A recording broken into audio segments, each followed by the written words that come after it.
Is it ever appropriate to eat wheat or grains?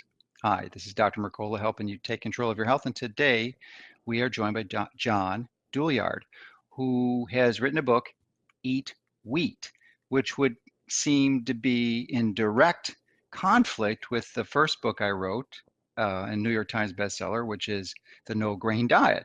So I thought it would be fun to have him on and hear his side of the story. And interestingly, you would think there'd be a lot more conflict than there is, but there's probably 90 to 95% similarity in what our reviews are. So welcome and thank you for joining us, John. Thank you, Dr. McCullough. Good to be here. So just to give a little backstory too, this is not the first time we've met. We were actually in India about 10 years ago, maybe 12. Do you remember the date? It was around there. It's been a while, yeah, for sure. Yeah, so that's the last time we actually met in person, and it was an interesting adventure. I'm not sure I ever want to go back to India, but I picked up some parasites there that I shouldn't have. It's an endurance event for sure. Yes, indeed. But it was a lovely country. The people are just really fantastic. So I really enjoyed the experience, no question. But now, can you describe your clinical professional background and then what motivated you to write this book? Yeah, I'm a chiropractor, and in 1986 I went to India actually for a 2-week vacation. Ended up trying to learn and study their traditional medicine, Ayurvedic medicine. Ended up staying there for a year and a half.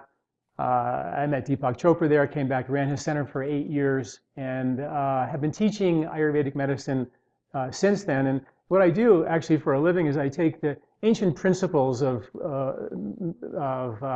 medical practice, Indian, Chinese, and take those principles that have been used, time tested for thousands of years, and then find modern science to back them up. And I put the two together. So kind of what I try to do is take ancient wisdom and modern science and put it together. And one of the things we've been doing for quite a long time actually is eating grains. And there's a lot of science on the other side of the aisle that people haven't heard of. And there's a lot of science saying wheat is a poison and grains are terrible, but there is also science saying that it actually is beneficial. And so I wrote the book, Eat Wheat, because for 30 years, I've been in practice and I've watched people, 30 years ago, I was treating Epstein-Barr and chronic fatigue and candida. First thing you do is tell them, hey, get off wheat and dairy. They feel better for 6 weeks. And then 6 weeks later, they come back and their problems are back. And you say, well, get off of meat or become a vegetarian or a vegan or a raw foodist. And you find that, again, we keep kicking the problem down the road, never really dealing with the underlying problem, which is our global inability to digest hard to digest foods, which is as a result of a diet of processed foods and pesticides and environmental pollutants. And there's good science to show that that's literally broken down our digestive system, particularly the microbes and the enzymes that help us break down wheat. Mm-hmm. Terrific. Well, thank you for that explanation.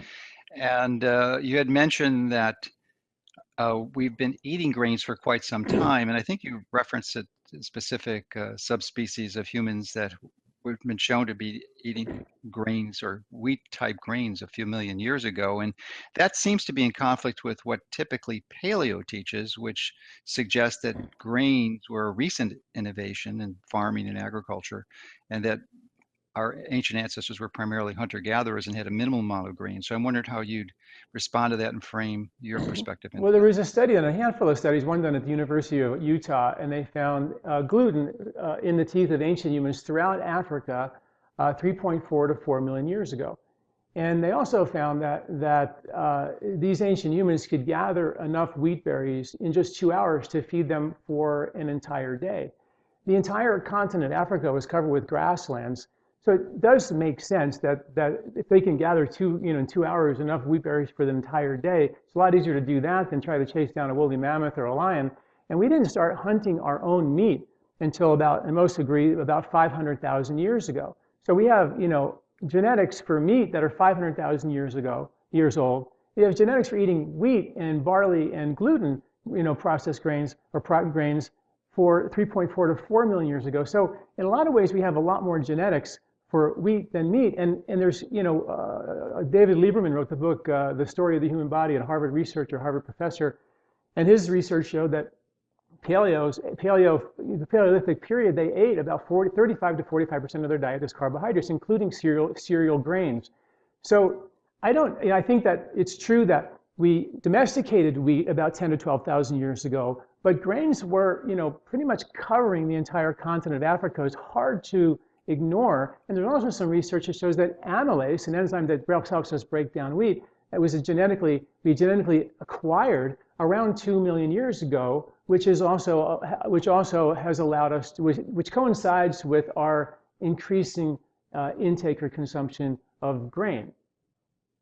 Terrific. Well, thank you for explaining that and putting it into a proper perspective. I thought also it would be helpful for me to revise my position on grains so that we have a better framework for the rest of the discussion. When I wrote my book, The No Grain Diet, literally 13 years ago, it was primarily as a response to seeking to help people normalize their insulin levels. And I still think that's important. But now my position is more refined, and really even though insulin is still a crucial, important part of it, it's more about optimizing mitochondrial function. And as a result of that, regaining the ability to burn fat as your primary fuel, which my guess 90 to 95, which I suspect you're in complete agreement with, Completely. 90 to 95% of the people watching this are not able to do. So as a result, I think it's still wise for most people to avoid grains and pretty much most all carbohydrates and a really very small amount of carbohydrates, maybe under 50 to 20 grams a day, until they're able to recapture their ability to burn fat as their primary fuel. Then I think grains can be enormously helpful as part of a healthy diet. And I definitely want to delve into some of the details that you get into, because I couldn't agree more with them. So maybe you can respond to my refined position on grains. No, I love it. And I think you're absolutely right. And I think in 1960, when they took cholesterol out of our diet, they replaced it with these processed, bleached, deodorized, refined oils that are completely indigestible. When you walk down the grocery store aisle and all those yellow, clear bottles with oil in it that have nothing in it that can go rancid, that are completely indigestible, that congest our liver and our gallbladder, which when you look at how we digest things, the liver and the gallbladder are the kingpin of digestion. The bile your liver makes, like a Pac-Man that gobbles up toxins and fats and environmental pollutants, when that is congested, you lose your ability to detoxify. The bile also buffers the acid in the stomach. So the stomach eats a bunch of wheat or dairy, it requires a lot of acid. But if there's no buffers from the bile because the liver has been congested because of these processed foods, the stomach won't produce the acid, and therefore our ability to break down hard to digest foods breaks down. So as a result of years of processed foods, insidiously we have broken down globally our digestive system to the point where we really can't digest much of anything. And the problem is that just taking wheat and grain out of the diet, and I agree with you, you first have to reset fat burning, and those processed foods stopped us and inhibits us from doing that. But before we take the grains out, or in addition to taking the grains out temporarily, we must reset the digestive function, because our digestive system is the same system as our detoxification system. And we have 400 billion pounds of toxic chemicals dumped in the American environment every single year. There's mercury from the coal mine plumes from electrical power plants on every organic vegetable. You can't wash it off. So if you can't digest wheat, and you once were able, and now you have issues, and I understand people when they eat it, they feel bad. And of course, why would you eat something you feel bad eating? But the reason why you're probably feeling bad eating wheat is not because, in my opinion, wheat is a bad grain or something wrong with it. It's because it's hard to digest. And as a result of that, we have issues with it. Plus, that means that we're not able to break down or digest or process or detox the environmental pollutants. So down the road, 10, 15, 20 years ago, we think, I got wheat out of my diet, I feel great. But there's underlying imbalances that are not being addressed that could cause real problems down the road. And that's why I'm saying, let's get the processed foods out of our diet. Let's eat, if we're going to eat grain, eat the right kind of grain. Let's get the organic foods, get the pesticides out of our diet, and let's reset our digestive function so we can then begin to enjoy bread in a moderate way. I mean, one of the things we did, Dr. Mercola, was we've eaten, grains, wheat in particular, 3 times a day for 50, 60 years in a processed version that does nothing but congest our ability to digest anything. And that has to be fixed. Whether we eat wheat or not is not really the main issue. The main issue is that may be a symptom or a sign of something more important to address, and we're not doing that. We're just kicking the ball down the road. Hey, get wheat out of your diet, take dairy out of your diet, take all the hard to digest stuff out of your diet, and we think that we're better, but it's a temporary fix, setting us up for possible real problems down the road. Okay, I couldn't agree more. And I'd like to dive in a little bit further after we discuss what I think is the most, dive in further into the digestive issues and what you can do to resolve those and repair them and get that back to optimize them to normal. But I believe one of the most important digestive dysfunctions is a result of the introduction of Roundup, glyphosate being the primary ingredient, but the surfactants make it 1,000 times worse, into our diet that started about 20 years ago. And as a result of that, there's a disruption in the tight junctions in the cell membranes in the gut when you develop this leaky gut. It's just devastating, and it doesn't have to just mean you're eating organic wheat. Not eating organic. Most wheat, unless it's organic, is sprayed with Roundup as to dry it and help process it. So unless it's organic, but it doesn't matter where the Roundup comes from, it's still going to damage your cells. So I was very pleased to see you address that in the book because not many people are aware of this. And then why don't you discuss your perspective on it, and then I'll discuss a potential solution aside from just eating organic. Well, I think you're right, and I did dig into that a little bit, the spraying of the wheat to help expedite its harvest and make it ripe faster and increase the yield. And it turns out that it was happening for a period of time, but now it's happening much less. Maybe about 10% of the wheat is actually is that being done. However, Roundup is sprayed on so many things. And like you said, it drills holes in the intestinal tract, predisposes us to leaky gut, causes real problems. So definitely you have to eat organically. And I would love to hear what you, in addition to that, you would suggest to help people, avoid, the exposure to Roundup. Well, there is a relatively new product on the market. It's called Restore, Restore. Have you heard of that? No. Okay, it was developed by one of the most brilliant physicians I've ever had the opportunity to encounter, Zach Bush, who's a triple board certified MD, endocrinologist, and two other specialties. But he's developed this product because he's passionate about getting people healthy, and this actually repairs the tight junction dysfunction. So Wow. yeah, it's amazing stuff. So obviously the long-term solution is to eat organic and avoid it, but sometimes it's really hard to do, especially if you're eating out. I mean, unless you're going to fast, which is another great option that people tend to ignore. You don't have to eat all the time unless you're cachectic or you're have terminal cancer. Then most of us have that option. So that's a solution that many people can avail themselves to, and it's relatively inexpensive. No, I'd like to look into that for sure. And I think that one of the things that I talk about in the book is how we can, in fact, repair the epithelium of the intestinal tract. And there actually are some interesting studies, showing that whole wheat versus refined wheat significantly different. Whole wheat has a significantly lower glycemic index, reduces the risk of type 2 diabetes significantly, reduces the risk of Alzheimer's and dementia by 53% in one study. So also, in another study showed that whole wheat versus refined wheat, which is really the problem is our refined processing of our foods, has actually supported, that increases the levels of good bacteria, bifidobacteria, as well as support the tissue resistance in the epithelium, so protecting it against leaky gut syndrome. So, which is really interesting that whole wheat versus refined wheat has been shown to protect the intestinal skin, and in one study even supported decreased inflammation, pain frequency, and distension in IBS, irritable bowel syndrome. So, when you start reading these studies, you're going, my goodness, refined wheat and refined foods and processed foods are just terrible. But in a lot of ways, I think we've thrown the baby out with the bathwater, saying, hey, all grains, all wheat is really bad, when there's really good science, lots of it, showing that grains and whole wheat are actually quite beneficial. And the Mediterranean diet, the MIND diets, we still think those are some of the best diets, and those are diets that people eat 2 to 3 servings of grains and whole wheat on a regular basis. And when you look at our ancient ancestors who ate that grain, some of those early humans were eating grains 35 to 40% of their diet as grain.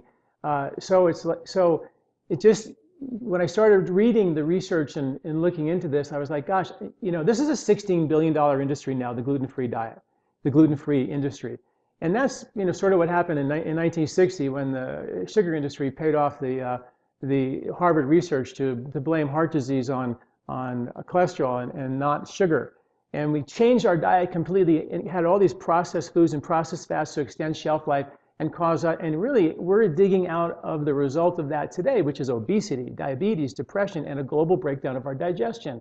And we're still today digging out of that. I'm going, my goodness, are we doing the same thing with grains and wheat, saying all grains are bad? There's science. There's interesting science, Dr. Mercola, and I didn't write in the book because it sort of came out afterwards. There's one study that showed that people who actually eat or are gluten-free have 4 times as much mercury in their blood as people who actually eat wheat. People who are gluten-free have less good bacteria and more bad bacteria in their guts than people who eat wheat. People who are gluten-free are actually shown to have less killer T cells, a measure of immunity, than people who eat wheat, suggesting that these hard to digest foods, the lectins and the phytic acids, which yeah, science says they're hard to digest and they have problems, but there's other science say that there's actually some benefit in some of these things. And there's a theory, and you probably know about it, called the hygiene hypothesis theory, which is where certain irritants and poisons in our foods, like tomatoes had tomatanes and potatoes had solanines, which are poisonous, and they're a big part of our diet today, and they're still there. But those irritants have been shown to be immune stimulants for our immune system. The Amish people have the lowest rates of asthma on the planet. The kids do. They run around the barns with bare feet. They have cows as pets, and their genetic relative, the Hutterites, Mennonite farmers who became, sterilized urban farmers, have the highest rates of asthma. And they measured the dust in their air, and they found out the dust had irritants for the respiratory tract to trigger an immune response. So what we're beginning to see is that, we sterilize our diet, taking kill all the bad bugs that we can find. We take all the hard to digest food out of our diet. Our ability to digest anything hard has become compromised, so we take it out because we don't feel good doing it. But then we see signs showing that, hey, our immune system is being compromised as a result of this. And some of these irritants are showing to be stimulants for the immune response. And that was my concern. Not only we're not fixing the digestive problem, exposing ourselves to 400 billion pounds of toxic chemicals, which would take us out in 20, 30 years, but we're also, dealing with issues where there's toxins and environmental pollutants that can really take us out. Sure.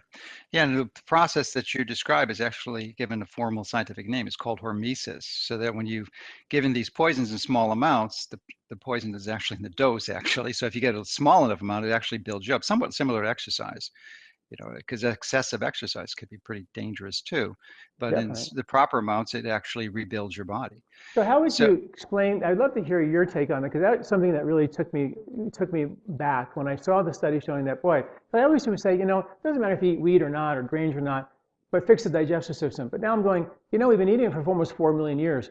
Do we have a genetic need for these types of irritants to trigger our immune system? The science is pointing in that direction. I'd love to hear your response, because I totally respect what you have to say. Well, I appreciate that, but before I can give it, I'd really need to know more details about the study, which was my next question, because it was curious to me that people who are gluten-free, I need to see the methods of what the specific type of diet they were eating, because just because you're eating gluten, there could be a subset of people who are eating 100% processed junk foods, and they would be gluten. So I don't know how they differentiated it, but without knowing that, generally, my guess is that it's optimizing the microbiome by all these varieties of different fibers, and you improve the microbiome, which you do address in your book. You're going to improve health. That is really the essential. I think it was Hippocrates. Was it Hippocrates who said the health begins in the gut?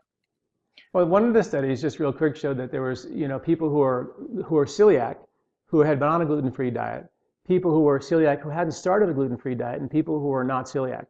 And the people who had just become celiac, not on a gluten-free diet, and people who were not celiac had 4 times less mercury in their blood than the people who were celiac and were on the gluten-free diet. And that was one of the studies. And I can send you those studies, and you can take a look at them. But it's just sort of an interesting, wait a minute, are we sterilizing our environment and our diet and our foods to the point where, we already have in the last 50 years, the amount of food we eat, the diversity of the food on this planet has reduced by 56%.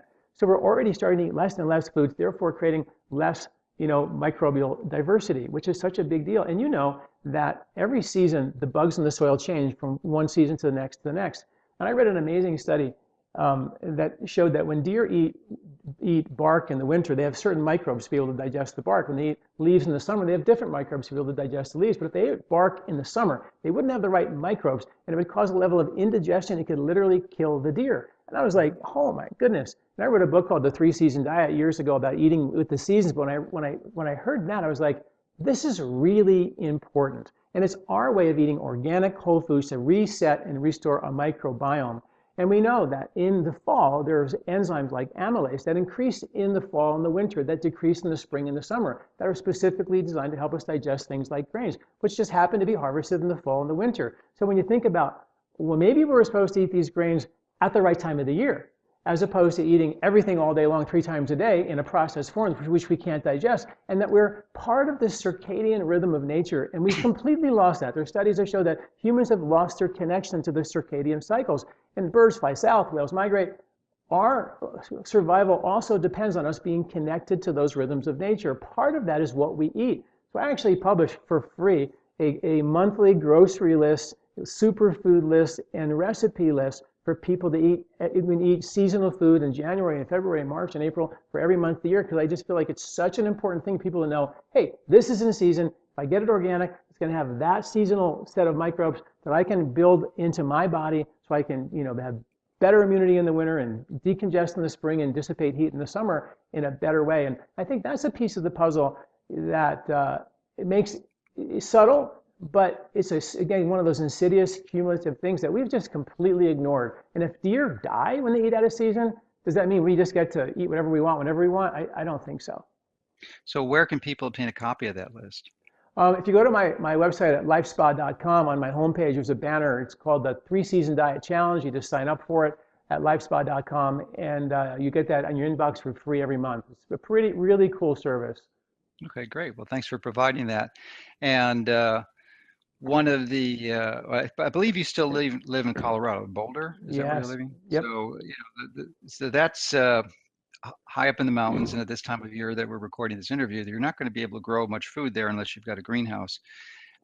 So I'm wondering, it would seem to me that to optimize your health, to live in a more of a subtropical environment where you can grow food. Like I moved down to Florida once I appreciated this and grow a big portion of my food. But I think that is the key, because if you could just harvest and eat the fruit, like it's the middle of January and I'm still harvesting mulberries. And, so mulberries are probably good if they're growing here for me, but maybe they're not at other times of the year. So I'm wondering if that seasonal approach that you're in the 3-season diet, has a big variation depending on your location. It surely does. And people are saying, what? 3 seasons? There's supposed to be 4. And of course, in nature, there's 3 growing seasons, spring and a summer and a fall harvest. And then winter is a dormant season, so nature always takes a rest. So we call it the 3-season diet because we harvest 3 times of the year. Grains like wheat, for example, is a grain that, and these ancient humans was really interesting when they found the gluten in the teeth of these ancient humans. It wasn't green wheat berries or green, it was actually very, very ripe. So they didn't eat it when it was growing. They waited till the fall and they ate it when it was ripe, which was sort of interesting that that's when they ate it. And those grains will actually stay and last through the winter. So the harvesting those grains in the fall, fermenting your foods in the fall for your vegetables, are traditional ways that people actually did get cheeses, things like that. Or how people survive the winter by getting a dose of good bacteria, as well as getting the nutrition from certain vegetables and grains throughout the year. And of course, we would eat a higher protein and a higher fat diet, sort of a more paleo-ish diet at that time of the year in the winter, because that's what's harvested, and more nuts and seeds and grains and meats and stews and soups, and more leafy greens and sprouts and berries in the spring, and fruits and vegetables in the summer. So the diet would change dramatically from sort of high protein and high fat in the winter to low fat in the spring to high carb fruits and vegetables in the summer. And that's something we just generally don't do. And if you get a little grocery list and stick it in your purse and you shop along that way, you start to bring more of those foods into your diet. And that, along with rebooting in the digestive system and trying to clean your diet up and eating organically, can help people reboot their strength of their digestion so they can begin to break bread again in a form that is, that has the ingredients on real bread, has ingredients of whole wheat, salt, water, and an organic starter. Period. It takes 3 days to bake that bread, where the bread in the supermarket takes 2 hours. So, and that bread will never go hard. It just sits there and stays soft forever because of those oils they stick in there that we can't digest. That breaks down our ability to digest these hard to digest foods. Okay, great. So you have a major portion of your training, in addition to being a chiropractor, you've probably had more experience in Ayurvedic medicine. And Yeah, I don't do chiropractic anymore. I pretty much, write and teach and prove ancient wisdom with modern science. That's my. sure, but chiropractic training does provide a good basic science Oh, sure. framework to establish and put these things into perspective. So in your book, Eat Wheat, you discuss a few Ayurvedic principles to improve your digestive system, which is what I wanted to go in now, because there are some solid suggestions that you have that can help people repair and recover their ability to digest these foods. So in addition to being able to burn fat, you still have to repair your digestive system. So why don't you discuss some of those strategies? But two things, yeah, two things. And I think you're so right on, and I couldn't agree with you more about helping to reset our ability to burn fat as a culture. And when people are eating meals, eating meals, breakfast, meal, snack, meal, snack, meal, snack throughout the day, they're burning the meal and the snack and the meal and the snack, and they never actually have the ability to burn their own fat. And so the way we help the body be a better fat burner is to give the body a reason to burn fat. Have breakfast, nothing till lunch, lunch, nothing till supper, supper, nothing to bed. In between those meals, the body's forced to burn its fat. So that's key. And science shows that if you eat a bigger lunch and a lighter supper, you actually burn that fat in a more efficient manner. You lose weight more efficiently, you have better energy and mood stability as a result of becoming a better fat burner. So first rule, golden rule is, again, back to the rhythms of nature, eating 3 meals a day, make lunch a bigger meal. Supper comes from the word supplemental or soup. So try to eat smaller meals in the evening, the very best that you can. And then one of the things, like I said in the beginning, these processed foods have broken down our digestive systems in a way that we have to really reboot that health. And there are 5 spices I talk in the book, which are ginger, cumin, coriander, fennel, and cardamom. So ginger, cumin, coriander, fennel, and cardamom are the 5 spices. And when you look at each of those 5 spices, the science shows that each of them have powerful digestive benefits, support digestive health. But when you put them all together, something sort of magical happens. This is an old ancient formula that has been used for thousands of years to reboot digestion. And when we have a digestive problem, we say take some hydrochloric acid, take some digestive enzymes. And like I said in the beginning, the bad fats have congested our liver, linked to diabetes, depression, and obesity, and the inability for the liver and the bile to do its job. Gallbladder surgeries as a result of the #1 surgery in America today. So we have to decongest the liver and the gallbladder. But as you probably know, the duct that takes the bile into the small intestine connects with the pancreatic duct before it enters into the small intestine in like 91% of the people. So that means that if your bile is thick and viscous from the processed foods, your pancreatic enzymes aren't going to get there either. And then we say, well, just take pancreatic enzymes and I'll solve your problem. And as a result of having no bile, which is a buffer for the acid, as is the pancreatic enzymes, the stomach will say, hey, there's no buffers down here for all this acid. I'm not going to make any acid. And if I do, I'm going to burn a hole through my stomach and cause heartburn and indigestion, which is why we have heartburn and indigestion, is because of bile flow congestion, thick, viscous bile.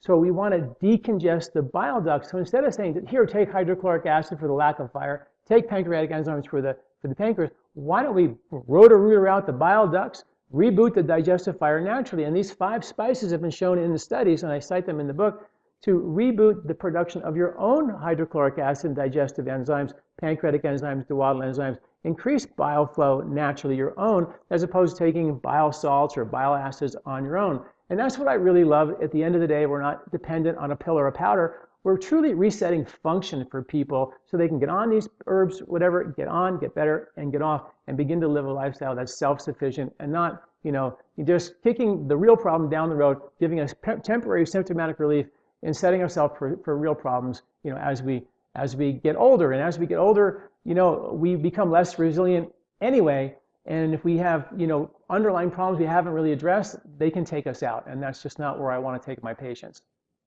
All right, so fennel, ginger, cardamom, cumin, and coriander. Curcumin, did No, you say no, curcumin? no. Cumin. Cumin, Okay. cumin and coriander, fennel, Cardamom. cardamom, and ginger. What's the best way to get those? Is there like a prepackaged supplement you can take, or do you want to just get the actual herbs? Because I mean, I have black cumin seeds every day. I take about a tablespoon and I soak them overnight and put them in a smoothie.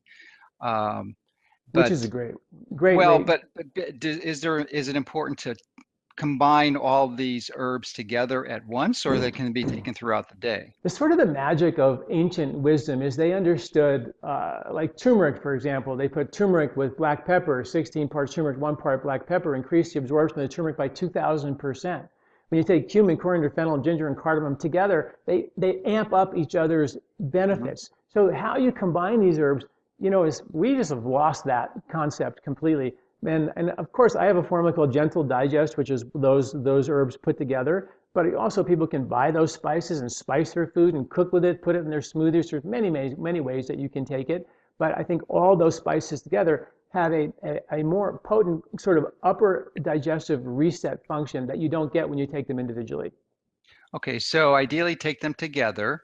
And what is the timing? And it sounds like it would be ideal to take with every meal, or at least every significant meal. And then how long do you need to take them before your digestive system tends to reboot and recover? Or is it You, something you need to take the rest of your life? well, you could. I mean, those are so gentle. People have been spicing with those spices forever as in every meal in traditional culture. So they're that kind of thing where you don't become dependent on them. They actually continue to support digestion. But generally, to reset digestion, people can start, being better digesters and better detoxifiers. It takes about 2 to 3 months for that to happen. And you can take it as a capsule before the meal, which is generally how I recommend it. It's a lot easier. Or you can spice with it. You can make a tea out of it and drink it with the meal, or you can actually cook with it. Either way. Okay, thanks. And just picking your brain from the Ayurvedic perspective, I'm wondering if you could expand on the black cumin and also black sesame, which I also take a tablespoon every day after I soak overnight. So can you define or explain the difference between black sesame and regular sesame, and also black cumin and regular cumin? Well, I'm not so sure about black sesame in the difference between black sesame and sesame. I know sesame generally has loads and loads of vitamin E, which is sort of very interesting Ayurvedically, where they did a study where they found that putting sesame oil on your skin will actually deliver vitamin E into the tissues as well as taking a pill.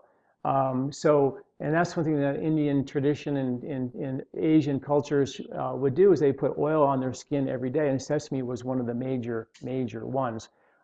Cumin, the black cumin, I think, is way more a potent medicine, where the regular cumin is more of a food that works with the body. I think black cumin is very potent, and but the cumin is a lot less, is more gentle. It's cooling and very easy on the digestion. I always, when I think about these herbs that we take a lot today, the quality of the intestinal skin is so delicate. The epithelium is so delicate. The microbiome is so delicate. We have to be very careful how intensely we take these concentrated nutrition, like extracts of foods or grapeseed oils or grapeseed or Mhm. oregano oils. They really can kill bad bugs, but they can be very harsh for the intestinal skin. So this approach is a much more kind and gentle way for the intestinal skin and therefore the microbiome, which is obviously really critical. Because there are microbes in your mouth, esophagus, small stomach, small and large intestines, specifically designed to make enzymes to help us break down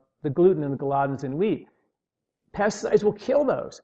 Processed foods will break down the environment, so the environment to support those breaks down as well. So we have to reboot that skin for sure. So it sounds like that you use the regular cumin in your five Right, herb not the black, approach, right. not the black cumin. Okay.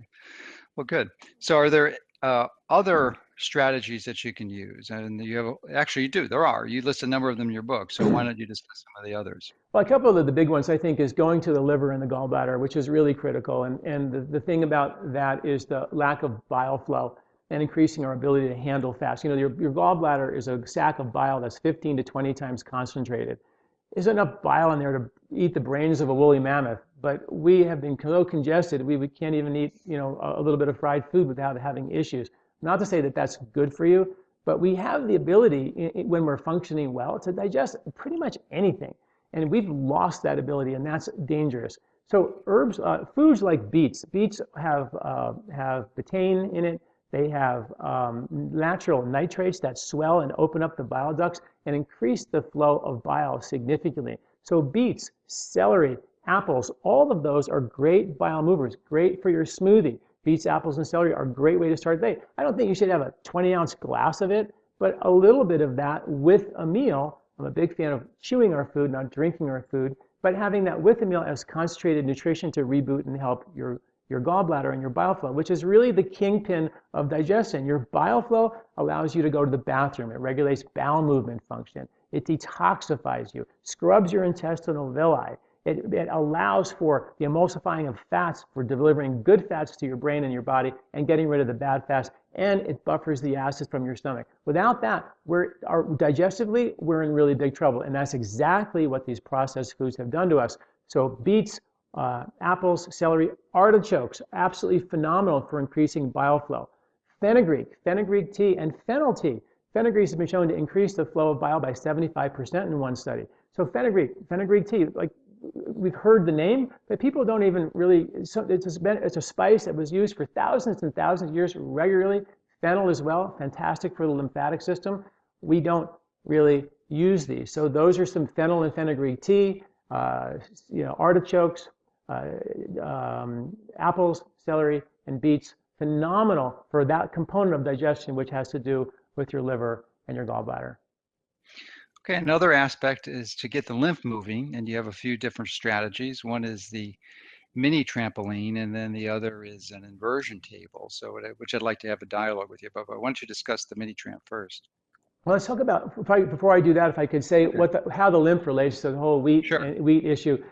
There's studies that show that when we don't break down the wheat and the dairy, the casein, the gluten as well, it goes undigested from the stomach into the small intestine. And as a result of it being undigested, because the stomach acid is too weak, because there's no bile to buffer those acids, those proteins go undigested into the small intestine, and they're too big to get into the bloodstream. So they get uptaken and enter into the collecting ducts of the lymphatic system. And the lymphatic system literally lines your entire intestinal tract. The lymphatic system is the biggest circulatory system of your body. It delivers baseline energy for you. In between meal energy is delivered by fats to the cells via your lymphatic system. It's your detoxification system of all the bad fats, and it is your carrier of your immune system. So when the lymph around the intestinal tract gets congested, and the intestinal tract will swell and you get bloated, the lymph can get so congested that it'll push those fats into the fat around the belly, causing belly fat. And this is good science to back all this up. There's lymph underneath your skin. When the lymph around your gut gets congested because of the poor digestion of these hard to digest proteins, those lymphs go into your skin, causes rashes and irritation of your skin, which is what we like to think of gluten-related grain issues. Recently discovered at the University of Virginia about 2 or 3 years ago, they found brain lymphatics called glymphatics that drain 3 pounds of toxic chemicals and plaque out of your brain every single year. And when those brain lymphs are congested, because the gut lymphs, which is the lion's share of the lymph in the body, is congested, and those brain lymphs can't drain, there now have been linked directly to anxiety, depression, cognitive decline, infection, inflammation, and autoimmune conditions, all of which, including brain fog, is related to gluten-related brain drain, which really brain drain issues. Our brain is not draining because the lymph. So we have a real problem in the lymphatic system because of weak digestion. And Dr. Mercola, there are volumes of studies about the lymphatic system in the journals that may never reach medical practice. And that's why when I look at the ancient wisdom principles, they use the lymph as their primary system of detoxification. Matter of fact, study of the lymph was the study of longevity. And then I fast forward and I look at the science and I go, oh my goodness, there's just volumes of science about the lymph, and we bring the two together, and then you look at how a weak digestion allows the lymph to get directly congested, and nobody's talking about that. So what if we were to turn the digestive fire back on, increase bile flow, heal, repair the intestinal skin, and decongest your lymphatic system so your brain can drain these toxins, which are directly linked to cognitive decline, Alzheimer's, dementia, the epidemics of our time, and autoimmune conditions. Nobody has an understanding even how they got here. And now we are looking at the biggest circulatory system of your body being congested because of poor digestion, and nobody's talking about how to detoxify. And I give you specific techniques to how to do that, one of which, beets are great bile movers, all your greens are. And here's the cool thing about your lymph. All the antioxidant therapies are also work through your lymphatic system. So your berries and your cherries and your blueberries, all of those, your mulberries, all of those work through your lymphatic system. So those are very, very valuable. In the spring and the summer, you get a lot of your berries. You got cranberries and beets in the fall and the winter. Anything that would turn your white shirt red or dye it, like when you spill it over yourself, those are going to be your lymphatic movers. Your leafy greens as well. And there's a handful of herbs like red root is a fantastic lymphatic mover. There's an herb in Ayurvedic medicine called mangista, a phenomenal lymphatic mover. And there's a handful that I talk about how to help really reboot and support your lymphatic flow. And then, of course, there's movement, which is we're both big fans of. You're a lifetime exerciser like myself, and ideally, most of us don't move enough, and maybe unconsciously or unknowingly are committed to an office job or an environment where we're sitting so long. So movement is a regular part of that, and you have commented on the use of the rebounder and the inversion table. So why don't you discuss those? Well, the lymphatic system is not connected to the heart. So your heart beats, pumps blood, but the lymph moves when we move. And the brain lymphs move when we sleep. So if we don't move enough during the day, then those big lymphs of your big muscles are trying to drain all the waste and toxins from those big muscles. They end up overwhelming the little minor lymphs that drain your brain and your central nervous system, which is not good for us. So our brain starts to lose the ability to drain very well. So movement and rebounding is very, very effective. The brain, the spine has what's called cerebral spinal fluid in it, which is basically lymphatic fluid that's in your spine and your brain. And it literally washes your brain of these toxins and dumps them into lymphatic vessels in your brain like a mohawk haircut, and then takes them out of your body. Nasal breathing, nose breathing, has been shown to increase the flow of cerebral spinal fluid in your brain and increase the flow of this brain lymphatic. So I wrote a book years ago called Body, Mind, and Sport about nasal breathing exercise. And when you breathe through your nose, it brings the air all the way down into the lower lobes of your lungs where the parasympathetic, calm, repair, digest, supporting nervous system is. The upper chest is bear in the woods, fight or flight receptors. So when you breathe through your mouth 26,000 times per day, you're triggering 26,000 little emergency lymphatic congestion, disease-producing, digestive turning off messages every single day. But when you breathe through your nose, you drive air into the lower lobes of your lungs, and you activate a calm neurological response. And our research we did years ago found that when you breathe through your nose during exercise, it flips your brain into an alpha state. It decreases the fight or flight response significantly. It actually decreases the perceived exertion by 50%. So the idea, which I was really fascinated about as an exerciser, an athlete years ago, was the runner's high.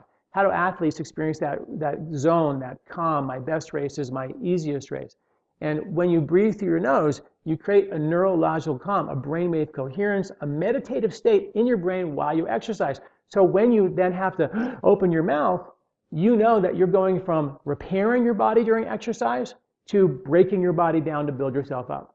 So how do people know how much exercise is good and how much more could be harmful to you? And the way you know is by breathing deeply in and out through your nose comfortably. And if you begin to start to have to breathe labored or have to open your mouth, you're going to a fight or flight emergency response. And since we're overwhelmed by 24/7 emergency stress, we have ways, 26,000 breaths per day, if you do it properly, to tell the nervous system of the body that life is not an emergency, a disease-producing emergency. And the benefit for your heart, because when you're breathing deeply, the rib cage becomes 12 levers massaging your heart and your lungs 26,000 times a day versus a cage squeezing down on your heart and your lungs. And what's right underneath your rib cage and your diaphragm is your digestive organs.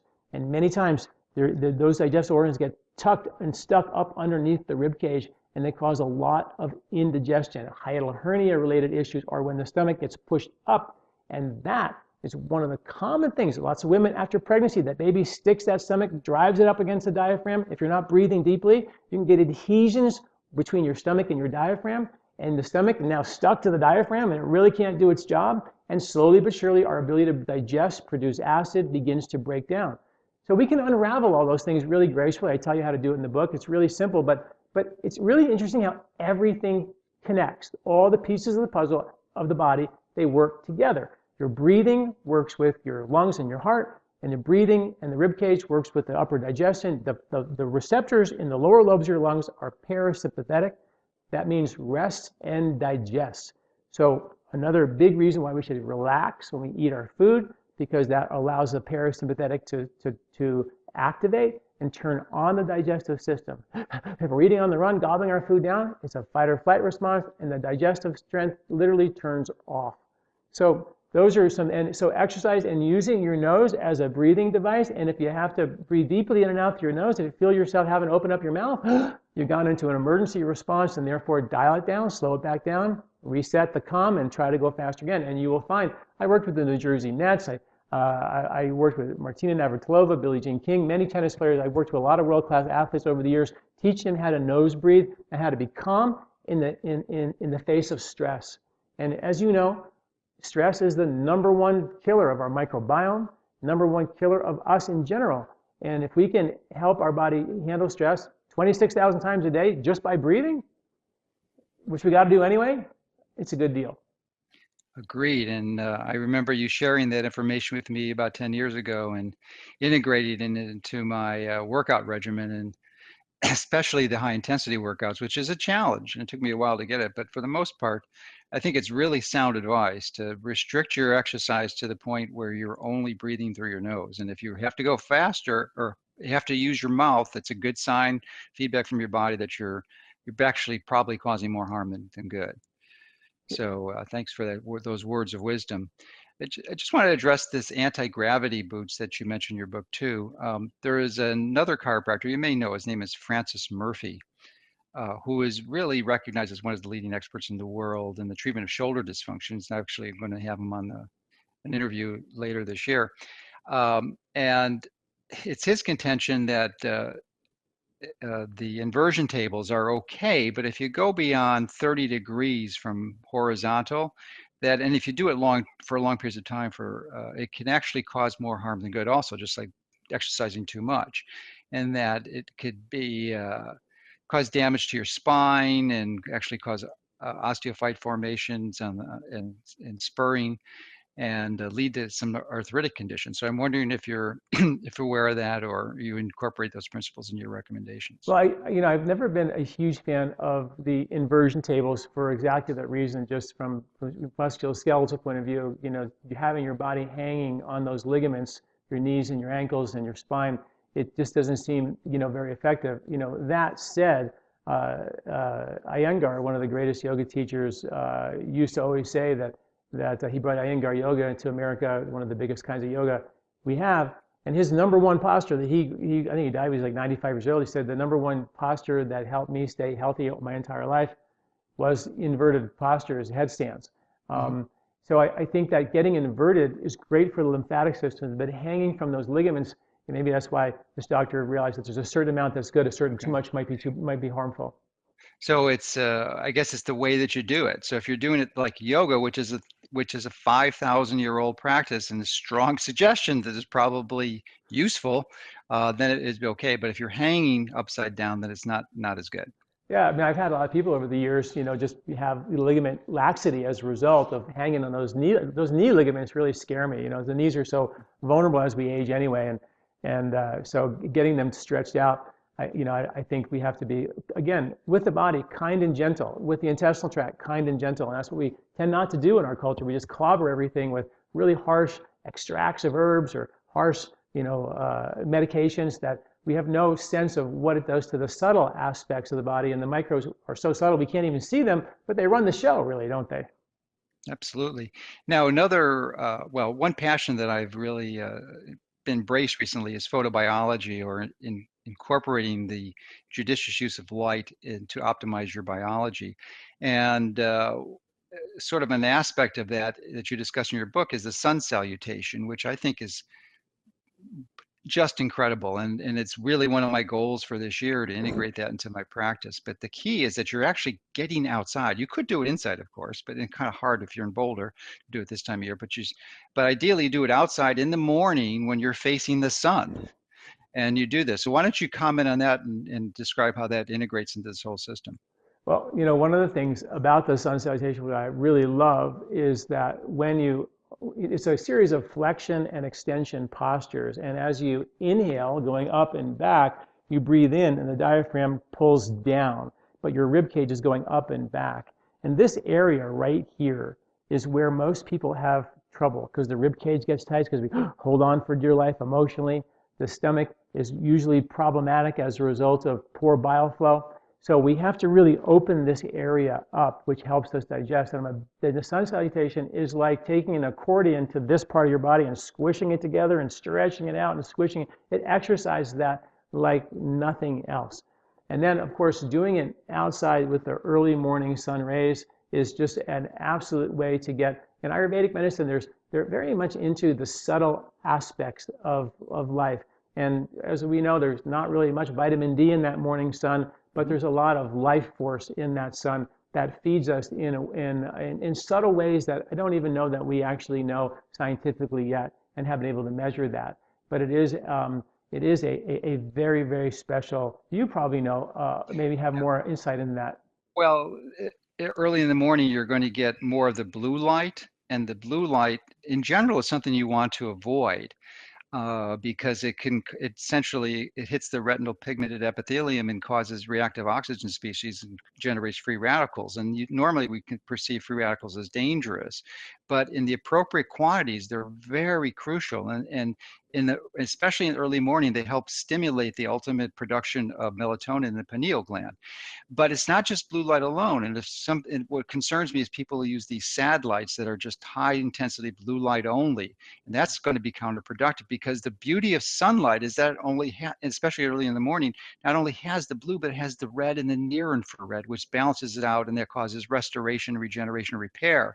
So Right. it's that balance that performs the magic. And it's literally exposure to this natural, not digital artificial light that really induces health and helps prevent disease. Another reason why you live in Florida now, I imagine. Absolutely. I was actually initially motivated by my girlfriend who moved down here, but I probably would have been down here another 3 or 4 years later to kind of figured it out because it's really, to me, the ultimate conclusion that if you really want to seek optimal health and utilize your environment as much as possible is really difficult to do in most of the US. I mean, you really got to be pretty much subtropical to do that. There's Yeah, not many places. I'm staring at about a foot of snow right now as I look out the window, and it's very true. And as we get older, that's why a lot of people retire in Florida.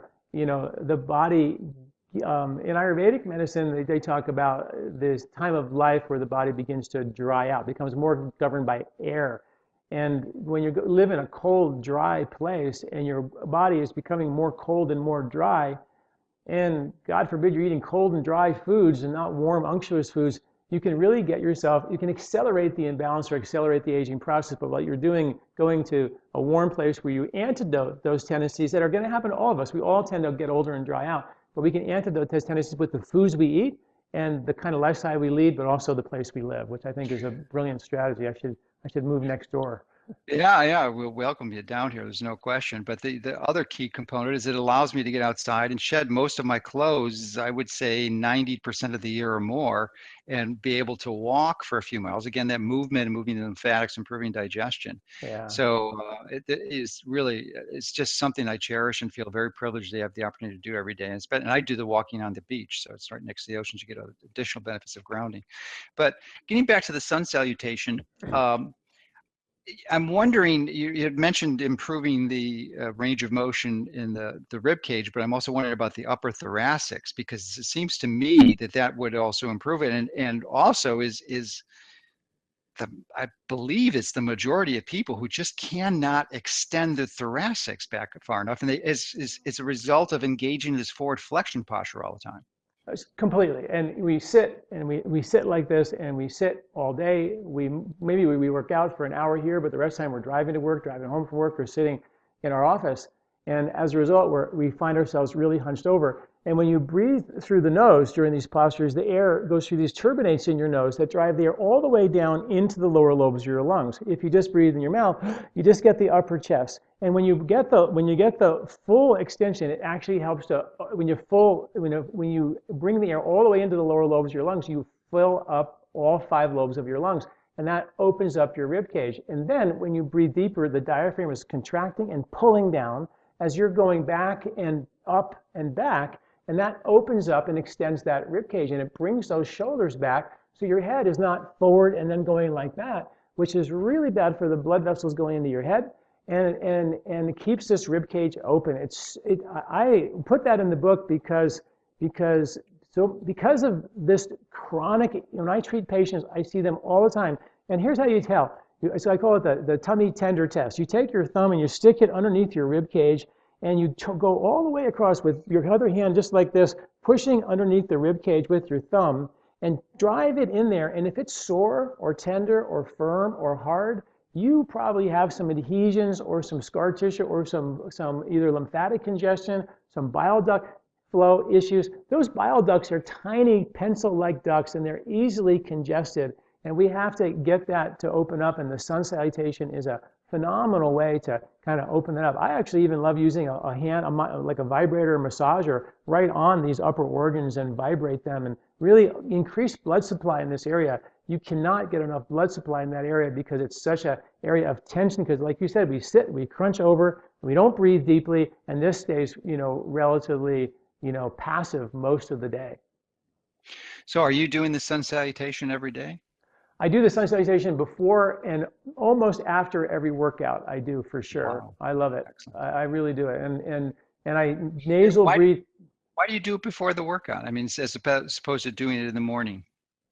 Um, in the morning, I've got 6 children. My mornings are it's not my morning. I get to sit down and relax and meditate. It's a little different around my house. That's a good reason. You have to be practical, Yeah, pragmatic. exactly.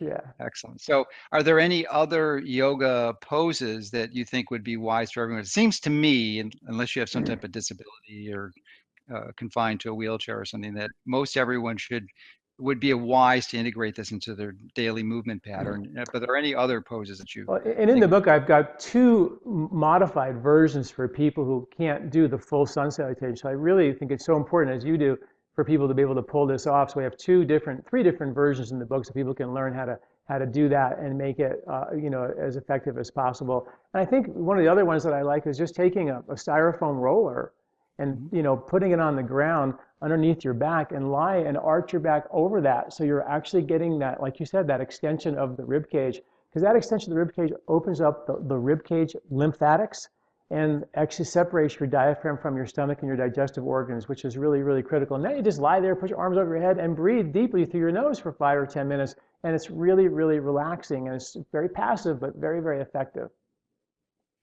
Excellent. So those are the 2 ones. And actually, there's a number of different rollers, but that you can get out there. But some was with the hard shell, and these knobs on it can actually dig into and actually cause improvement in the range of motion, the spinal segment. So that would be another thing. And they tend to, the foam rollers, just the traditional ones, tend to break down over time. So They, these hold up a little better. they do. And when you're rolling your IT bands and your legs, you need something a little bit more firm. But for getting your rib cage to open up and arch over, just arching, any kind of foam roller work, and even a bolus will actually, where anything will get that back to open up and you lie there in a relaxed way. Some people have to kind of build up to a full 6-inch foam roller.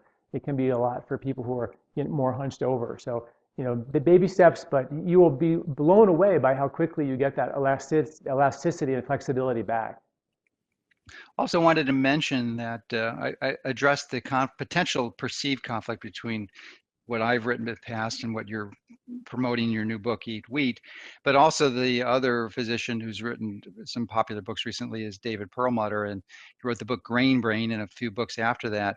And actually, one might think that he would be in conflict with what you're stating, but he actually interviewed you recently, and I suspect believes in a lot of what you're stating in the book. Yeah, it's amazing, and I was really delighted to hear that David is an old friend of mine as well, and he was delighted to have this debate, and I'm so delighted to have that you were willing to have this debate. I really feel like this issue of wheat or non-wheat or grain or non-wheat really just needs to be talked about in an open forum. People can hear the science on both sides, because there is science suggesting that wheat, whole wheat, not refined wheat, is actually quite beneficial, and there's science that says that it could be risky and dangerous, and we need to understand it more. And the only way to do that is with dialogue. And David Perlmutter was great. I think he totally got the idea that it is the digestive breakdown, and his contention was stop eating wheat because it's hard to digest. And my contention was, okay, but let's fix the digestive system, and then maybe we can eat really good wheat and not take the grains out of our diet, which is exactly what you're saying. And I think it's really great to see us all coming on board with the same philosophy. And, I've been, for 30 years, been helping people reboot digestion and go from not being able to eat wheat or dairy to be able to eat wheat and dairy. So I know it's very possible, and people can pull this off. And I also know when they do that, their ability to detoxify this crazy world we live in is significantly enhanced. And that we don't want to go without. We don't want to go without ability to detoxify our body naturally. Doing a detox is a very important piece of the puzzle as well. But we have a natural detoxifying system that we have to optimize on a regular basis. And that comes from rebooting digestive strength. Terrific. Well, are there any other recommendations or points that you'd like to make? Well, the only other thing that is, which we touched on a little bit, is, they call it wheat belly, and I really believe the word should be sugar belly, because it's really, a lot of the science that have been used to blame wheat on Alzheimer's and cognitive decline was the fact that wheat has a high glycemic index. But whole wheat has been shown in many studies to reduce cognitive decline and protect against Alzheimer's, and has a much lower glycemic index. So I think that the biggest thing that we can do, in addition to getting rid of processed foods, eat organically, is to really, really look at the amount of sugar that we're eating in our diet and get that out of our diet the very, very best we can. Sweet taste, we have one taste bud for sweet, and we have 300 taste buds for bitter. All the bitter foods and poisonous foods we tried to figure out after millions of years. But sweet was always good. We didn't need any more taste buds for that. From the first taste of mother's milk, sweet was good. It's been good for millions of years. It's still good. People are addicted to that taste. And we can break that addiction by actually bringing the body back into balance. And one of the ancient principles from that perspective is to have all 6 tastes with each meal: sweet, sour, salt, pungent, bitter, and astringent.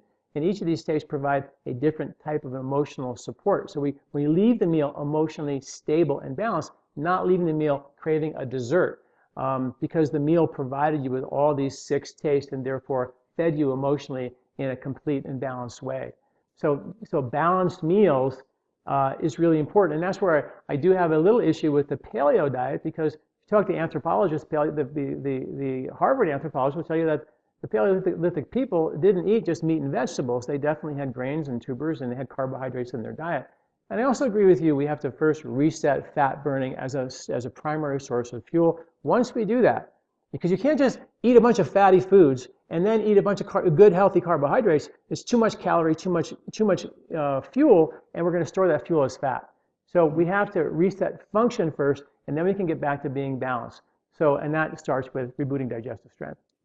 Yes, indeed. The devil's in the details. And you have many details in your book, including loads of very specific information on the types of wheat to purchase and where to purchase them, and if you decide to make your own bread. And interestingly, I just upgraded my kitchen. I have now a steam convection oven, which is the best way to, if you're going to bake bread, the best way to bake it is with the type of are you going to start baking bread? I actually have. I tried it a little bit. Yeah. Nice. So, but it's, the problem with the wheat that you recommend is that, I've gotten to the point where I've been burning fat for a year, have regained that ability. So, it's appropriate for me to do this, especially in times when you're doing strength training. So, but that the bread is so dense and thick, and it's like, I'm in the process now of trying to refine the recipe to get it. And interestingly too, what you mentioned in your book is that if certain types of sourdough bread, when you ferment it, they're basically are gluten-free, because the microbes, very similar to the ones in yogurt, digest all the sugar. It's amazing, right? And they actually gave some of that gluten-free bread to people who were celiac, and there was no intestinal inflammation. In fact, in studies that shows it actually reduces inflammation significantly. So there's a lot of information about wheat and baking bread and eating bread in an old-fashioned traditional way that we've lost. And if we get that back, I think we can begin to break bread again in a proper way, and not start taking things out of our diet as the solution. Because as you know, That's not a solution. That's a symptomatic relief agent, a way of getting rid of symptoms, but doesn't really address the problem. All right. Well, thank you for all your tremendous work, and heartily recommend picking up a copy of your book if you're at all interested in reintroducing wheat into your diet.